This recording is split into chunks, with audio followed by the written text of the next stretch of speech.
কাঁকরোল ভাজি,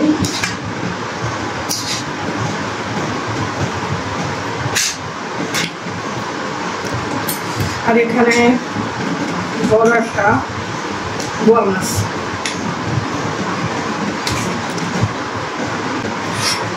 আর এবার নিয়ে নেব কোপ্তা।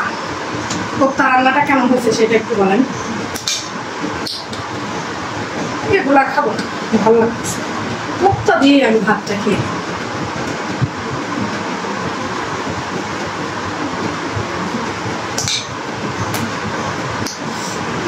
এখন আমি এগুলা দিয়ে ভাত খেয়ে নেবো।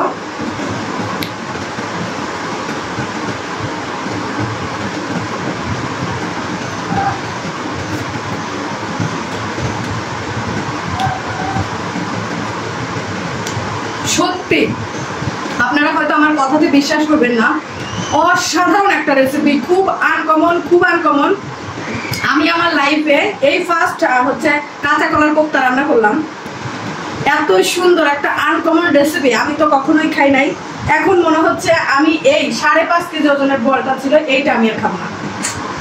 এখন এগুলো আমি তুলে রাখবো, আর এইটা দিয়ে আমি এখন ভাত খাবো।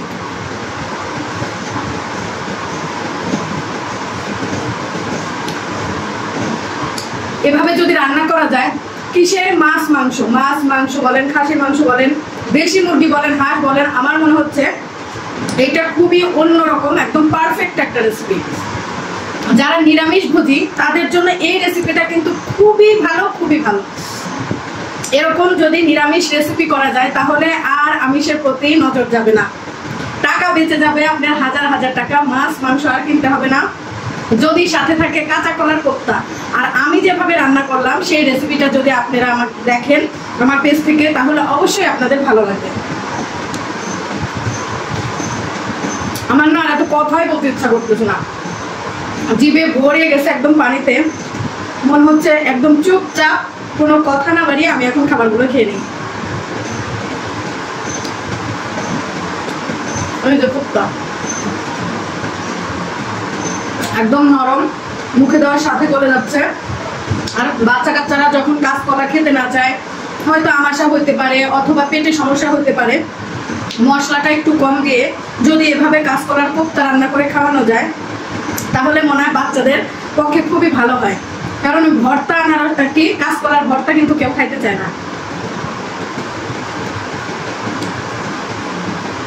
খুবই দুর্দান্ত একটা রেসিপি। আমি এই রেসিপিটার নাম শুনছি, আর হচ্ছে আমার এক মেহমান আসছিল, সে গল্প করছিল, তখন আমি চিন্তা করলাম কোপ্তা একদিন রান্না করবো। আর সেই ছোটবেলা খাইছে আমার মায়ের হাতের কোপ্তা, বড় হওয়ার পরে আসলে মা এত ঝামেলা করে রান্নাও করতে চায় না। আমরা বাচ্চারা বড় হয়ে গেছে, আমাদের তো উচিত মা বাবাকে রান্না করে খাওয়ানো। আমার মায়ের হাতে খাইছিলাম খুবই ছোটবেলায়, এত সুন্দর একটা রেসিপি।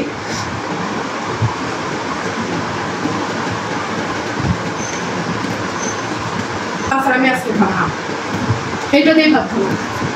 লাস্ট আরেকবার দেখাই দিই যে কেমন হয়েছে আমার কোপ্তাটা।